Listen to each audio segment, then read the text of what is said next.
Let's talk to the good Douglas Carswell first. He traveled all the way from Flowood. His accent is not very Flowood-ish, but I'm working on it. I wouldn't. I thought that this is the way they talk in North Flowood. Douglas, good morning, sir. How are you? Good morning, Paul. How are you?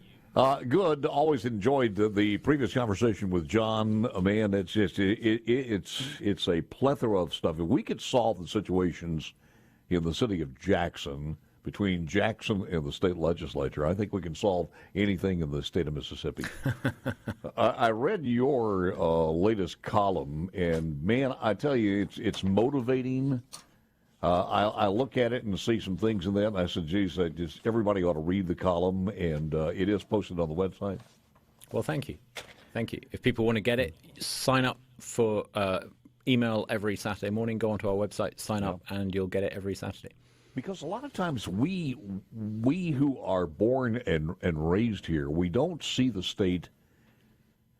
It's just almost like we're bullied, to be honest with you, and I've seen that mentality a lot. Mm-hmm. When people from Jon Stewart to Hollywood to the news media, they use us for the buttress of their jokes, and we know that there's a different Mississippi out there. It's not all as they paint it to be, and we got some great folks here. We don't see it, and then somebody comes in from the outside. Let me just read a couple of things here that you wrote. I might be British by birth, but I'm Mississippian by choice, and I can't think of a better place to live. In my opinion, this is the greatest state and the greatest republic on earth. I'm not the only person that's decided to make my home in the southern United States. Each year, hundreds of thousands of folks leave the traditional business clusters of New York and Chicago and California and head south. After 30 years of growth, the South is today the most populous region in the country. We have to find a way to solve poverty here, one way or the other, and to take that stain off of us that's been there for 140 years since the days of Reconstruction. And I don't know how we're going to get that done by just handing out money. There are 3 or 4 things that really need to change if Mississippi is going to become part of the Southern success story, if we're going to become prosperous like the neighbors. One is we've got too much government in this state, too many boards and commissions in downtown Jackson. Great for politicians who can appoint people to those boards, bad news for the taxpayer. Secondly, all that bureaucracy creates red tape and regulations. So the second thing we've got to deal with is we're an over-regulated state. Taxes are too high. Despite the cut in income tax, taxes are still higher here than they are in Tennessee. That's why Tennessee's growing faster than Mississippi. Go stand on the northern boundary between Tennessee and Mississippi. The reason why the laws of physics aren't different in Tennessee, taxes are lower. That's why they're growing faster. Same with Alabama. The third thing I think we need to recognize is that you don't get rich as a state by living off federal handouts. Welfare dependency is bad for families. We all know that. Since Lyndon Johnson created the Great Society and the welfare dependency that created as a result of it, we've known that welfare dependency is bad for individuals and for families. It's not pretty good for a state either. If handouts from D.C. made a state rich, we would be the richest state in the union. Instead, welfare dependency from D.C. has impoverished Mississippi. I think something else we need to recognize is that if we're going to grow, Nashville is a great center, which is why Tennessee's done well. Georgia wouldn't be anything without Atlanta. Think of the growth in Texas, it's happening around Dallas. We, on the other hand, have a failing capital city at the center of our state, Jackson. We need to make sure that Jackson is at least functional. At least the airport in Jackson has to be functional. Otherwise, we're not going to grow. And I think finally, we need to stop apologizing for being Mississippi. There's, as you alluded to, there's far too much defensiveness about being Mississippian. I think it is an honor and a privilege to say that I live in Mississippi and that I'm from Mississippi. And as I said, I'm British by birth, but Mississippi by choice. We need to stop being apologetic for being Mississippian. And for far too long, we've allowed a left-wing liberal Hollywood and a liberal media to browbeat us into almost apologizing for being Mississippian. Look, you don't talk about Boston with reference to what happened there 50 or 60 years ago. You don't talk about California with reference to what happened 140 years ago. Can we please talk about Mississippi as it exists? The average age of a Mississippian today is 37. Can we talk about things that are happening now, not with constant reference to a dim and distant past? It's very difficult to do that when the liberal media that remains in existence in this state. It just seems, and some of the editors are columnists, and God bless Emmett Till. Don't get me wrong. Don't take this in the wrong way. But it just seems like every single day, or at least once or twice a week, they're digging up stories of hatred and racism and hangings and deplorable things. It's not that we want to forget it, but I mean, if we did that on any other, the Civil War, the mistreatments of other, it doesn't matter. It's just living in the past on a constant basis. There seems to be a certain kind of liberal journalist in Mississippi who sees their role as about sneering at the state that they live in, about doing down the state, about calling in liberal broadcasters from outside the state to look at anything that happens in the state as evidence of hatred and racism. And it's just ridiculous. It's absurd. We saw this last year when Jackson didn't have running water. How on earth can you make a story about municipal incompetence into a narrative about historic racism? It's ludicrous and preposterous. Douglas, do you think they do that because they don't like the state, or do they? It's vanity. It's vanity. In some weird way, they think they're helping it, like reverse psychology or something. It's vanity. It's an attempt to show that they are supposedly cleverer and smarter and more intellectual than the people around them who they look down upon. It is a form of snobbery. It is a form of virtue signaling, and we need to call it out and ridicule it. It's preposterous and it's nonsensical. As far as too many boards and too many taxes and things such as that, kudos to the former governor of the state for 8 years, Phil Bryant. We've had so many discussions and interviews over the many years, and on the air and off the air, and his commitment to performance-based government. Mm-hmm. And you can't do it yourself. We have the weakest form of government of a governor in the state of Mississippi, but it's one of the things that I've talked about so many times is if a program doesn't work, then kill it, do something else, or go back and change it. Yeah. And every time we talk about the hospitals, and we did with John a few moments ago, I'll get some negatives. Paul, you want the hospitals to die? No, there's no way. I'm just saying that you got to look at the socioeconomic changes, especially of not only rural Mississippi, but rural America. And things have changed out there. We've got to change the hospital, or what we call a hospital, and what their duties are, in a different method. And we haven't done that. Yeah, I mean, talking about the size of government, to be fair to Delbert Hosemann, he would, if he was sitting here, rightly point out that on his watch, the size of the state payroll has shrunk. I think the size of the state government has declined by about 12%, and yes. I think kudos to him for doing that. But I think there's far, far more that needs to be done, and we need to deconstruct many of the structures and the administrative, we need to deconstruct the administrative state in Jackson, not just reduce headcount. In terms of healthcare, part of the problem is we have these incredibly restrictive practices that prevent rural hospitals and other hospitals developing and evolving. Certificate of need laws, those are holding back healthcare in the state, and that is a root cause of the problem. We'll talk more about that, man. We've been talking about certificate of need since Theo Bilbo was in office, I believe. Maybe not quite that long. More with Douglas Carswell, President, CEO, Mississippi Center for Public Policy. House and Senate again resume 10 a.m. this morning. Back with more coming up next. Are you ready, kids? Aye, aye, Honorable Chairman. I can't hear you. Aye, aye. Oh, listen, I take out bucks on the seafloor. Dr. Baba SquarePants. We love pirating movies and always want more. Dr. Baba SquarePants. If world domination is something you wish, Dr. Baba SquarePants. then stop asking questions and we all get rich.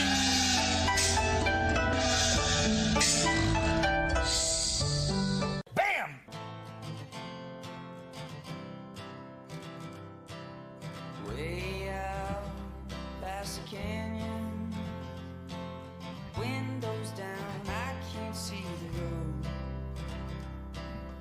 road. Well, I wouldn't laugh too much about the communist version of SquarePants SpongeBob. The way things are going on, it's a little worrisome, Douglas, to see leader of Russia and the leader of China shaking hands in a big powwow, and I understand there are some other big potentates flying into China for that meeting. It looks like a reshuffling of the world powers. That's an axis of evil. I mean, axis of evil is on steroids. Yeah, on this one. Two really horrible leaders of two horrible tyrannical regimes, Putin and Xi. Let me go back to the hospital thing. We've had the Senate conferees of name. That's Hobson, Kevin Blackwell, and Senator Polk will be on the Senate side for the conferees for this hospital bill. And the House conferees will be Reed, Sam Mims, and Bounds. And that will be the conferee's name for the bill, an act to establish Mississippi Hospital Sustainability Grant Program for the purpose of improving and preserving the access to hospital care for all Mississippians and the recognition of the challenges incurred by hospitals as a result of COVID-19 pandemic. Just a final thought on this one. You may or may not agree. We have quite a few of these hospitals in rural areas. Just saying, I mentioned this before. When I grew up in a small town, we had a movie theater. There were some small towns like Drew and Rouville had car dealerships. You had the Western Autos and places, and it's changed. Not only here, but rural America has changed, and the economics, unless you're next to a thriving metropolis and you are doing the right things to keep your city up, you can become a great bedroom community. Many people have not done that. But we haven't changed with the hospitals. They all want to say we've got a big hospital in our town and use that as an economic tool. It just doesn't work that way anymore. You might in the past have had a general hospital. Medicine has become increasingly specialized. So you might, instead of having a collection of general hospitals, you would have a specialist unit, and people might travel further distances to get treatment there. You're inevitably, I think, going to see a reconfiguration of healthcare provision in any state. It's happened, as you say, over the past 30 or 40 years. Part of the problem with Mississippi is we have these incredibly restrictive rules and laws, which mean that we're not able to make some of those changes. We've kind of inherited a system that hasn't really evolved much in 30 years. Now, they talk about this being sustainable. Simply using public money to fund something that loses money is not a long-term viable solution. Trust me, I come from the United Kingdom where we have a system of socialized healthcare. You don't want to go there. You really don't want to socialize rural hospitals in Mississippi and pretend that that's going to fix them. What we need to do is make sure that the shape of the providers can change. We had a very interesting doctor from Florida, Lee Gross, come and talk in Mississippi at a public event about a month ago. And he talked about some of the things that they're doing in some of the rural and poorer parts of Florida to provide primary health care in a different way. There are things we can do, but simply looking to subsidize loss-making rural hospitals is not a long-term solution. When you start looking at all these individual hospitals, they have individual problems. Some of them are administrative. Some of them, they just don't have the right people in place. Some of them are offering services that cost them more than they should be because they don't have a lot of people who want them. But go back to the CON, the Certificate of Needs, that we've been battling for so long in the state trying to get that out. In some of these communities, certainly if they're, let's say, 7, 10, 15, even up to 18,000, 20,000 population in and around the area, maybe a little bit more as far as the larger scope of the area, they would have some services that would move in there from the private sector if they were allowed to, whether it's diagnostic, et cetera, et cetera. Yeah, absolutely. There are all sorts of innovations that would happen. If you get rid of the certificate of need law, you would have competition, which would reduce the price to the consumer, reduce the price to the patient. That's not happening. And one of the reasons why that's not happening is because of these deliberately protectionist laws that are passed after intense lobbying by vested interests to try to limit the competition. It's great news for people. The key word lobbyists and the influence over the lawmakers. Yeah. Absolutely. I mean, there's another thing in Mississippi that needs to change that I think even more important than healthcare, and that's education. And one thing I really wanted to talk about today was we've got a wonderful guest coming to Mississippi on Thursday. We've got Betsy DeVos, the former education secretary. That's right. I forgot about that. Yeah. And Betsy DeVos, is coming here to Jackson to talk about the transformation happening in education around America and what we need to do here in Mississippi. So if any of your listeners, we have 10 tickets left. So if any of your listeners want to listen to Betsy DeVos speaking at the Country Club of Jackson on Thursday, we've got a handful of tickets left. Go onto our website, mspolicy.org. That's mspolicy.org. Go onto the events page and you can get a ticket. The ticket will be yours if you do that right away. God bless this dear lady, because during the entire time she was in office with the Trump administration, she was beat up on for just having the audacity to be a promoter of school choice. Absolutely. And yet she caught hell. She's probably done more to help the outcome of children across America as an education secretary than pretty much any other education secretary. Ironically, she doesn't believe there should be a federal Department of Education at all. She thinks that what we need is you need to give parents control over their children's tax dollars. And this is starting to happen. You see it in West Virginia now. You see it in Arizona. Across the river in Arkansas, you have this system of school choice happening. Kansas made some inroads this week or last week. I'm sorry, last week. Absolutely. Also. And by offering school choice, conservatives in other states like Florida have built a new coalition. People who hadn't previously ever voted conservative are now voting conservative on the basis of school choice. Do you know the percentage of federal funds we use here in our state to run our schools? I'm afraid I don't have that off the top of my head. I don't think it's as much as people understand. It's and I don't know if anybody knows that. You can certainly text me if you've got my phone number or text number, or on the C Spire text line at 601-879-4395. But I don't think it's as much as people think it is. But even with that amount, they still have a tremendous hold on us as far as Washington's concerned. You know, I remember many years ago people saying, don't do this. Don't take that money, because if you do, you're going to be sorry. But even at a more local level, think of Hinds County. In Hinds County this year, for every child in Hinds County, the people who run the schools, the public schools in Hinds County, will get $9,000. Think of what you could do as a mum or dad with that $9,000 if you could control it. Think of what you could do if you could do in Arkansas. By 2025, any parent will be able to take that share of the money, their equivalent of that $9,000, and spend it at any school of their choice. If we gave mums and dads in Hinds County that kind of freedom, they would be able to get much better value than they're getting at the moment.